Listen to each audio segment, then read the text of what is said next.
Ассаламу алейкум туугандар, кандайсыздар? Назарыңыздарда кайрадан эле базар жок каналы. Бүгүн 5 декабрь 2022 жыл. Мен Бишкек шаарынын түштүк батышы Алото 3 жол болсо экинчи аты Эркин тоо конушунан туугандар мондай чоң жолдун жээгинен бир сатылуучу жер участок көргөзмөкчүмүн туугандар. Биринчи эле болуп келүү жолун түшүндүрөйүн. Азыр мен турган жер Эркин тоо 7-көчө жана Элмирбек Иманалиев көчөсүнүн кесилишинде турам туугандар. Бул жака келүү үчүн сиздер бул жактан Зария базар тараптан деле чыксаңыздар болот түз. Жол болсо дагы бир 300 метрдей бассаңыздар бул жерден Гагарин көчөсүнө чыга аласыздар. Эки тараптан келсеңиздер болот. Сатылуучу бул участогубуз ушундай чоң жолдун жээгинде жайгашкан. Буга чейин бул участок ээси көрүп турганыңыздардай автомойка, шиномонтаж, вулканизация иштеткен экен. Негизинен кошуналар деле бул жакта мынакей ушу сыяктуу дүкөн, же болбосо курулуш материалдары саткан дүкөн жана башка ушундай ишкердик кылышат. Жол жээгинде жайгашканына байланыштуу ушундай ишкердикке өтө эле ыңгайлуу жерде жайгашкан туугандар. Так, андан ары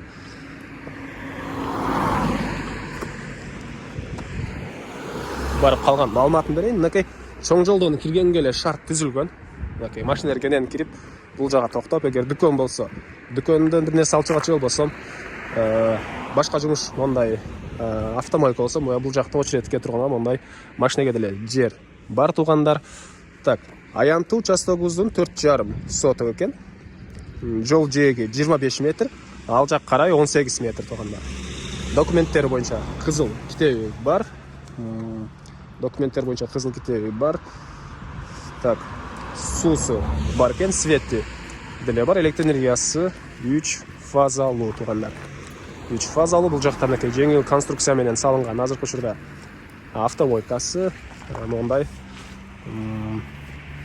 чоң помещениялар бар. Жана артында контейнер деле бар экен туугандар.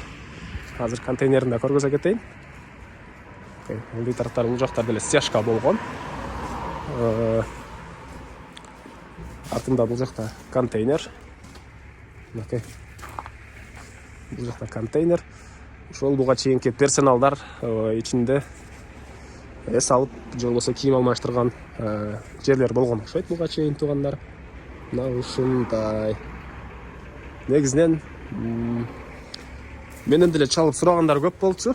Алардын номери деле калган эмес, ушундай под бизнес жерлер чыкса айтып койгулачы деп сурагандар көп болчу. Ушундай тааныштарыңыздар болсо видеону бөлүшүп кетиңиздер. Ал тааныштарыңыздарга деле чоң жардам болот, мага деле чоң жардам болот, жана бул участок ээсине деле чоң жардам болот туугандар. Так, бул жактан суу чыгарылыптыр. Бул жакта мынакей электропроводдор 3 фазалуу электр энергиясы бар туугандар. Мынакей чоң Элмирбек Иманалиев жана 7-көчөнүн кесилишинде угловойдо жайгашкан. Азыр саат 9:30 туугандар. Негизинен ушул 11ден кийин жана жай айларында бул жерде адам тынбайт, адам көтөт. Азыр деле мынакей көрүп турасыздар, жол толтура адам. Анан мектептер сиздерге кызыктуу болсо бир аз ылдыйракта мектеп бар. Алотоонун мектеби жөө барсаңыздар бул жол менен бир 900 метрдей аралыкта жайгашкан. Негизинен бул жерде бизнес кылам деген адамга мектептер деле кызыгы жок болсо керек, ошонсо деле айта кетейин. Анан бул чоң жолдон көптөгөн маршруткалар Ак Ордо тарапка жана бул жактан Алото менен эмеге карай өтөт туугандар, шаарга карай. Мына ушундай. Дагы эмне маалыматы? Так. Ошол документтерин айттык, кызыл китеби бар туугандар. Баасы $46,000. Сүйлөшүү болот. Ээсинин номерин мен экранга калтырам. Звонок кылып сүйлөшүп көрүңүздөр, сүйлөшүү болот туугандар. Анан достор менен, группалар менен бул видеону бөлүшсөңүздөр, сиздер мага жер ээсине чоң жардам берген болосуздар. Анда эмесе мен сиздер менен коштошом. Кийинки чыгышка чейин туугандар. Саламатта калыңыздар.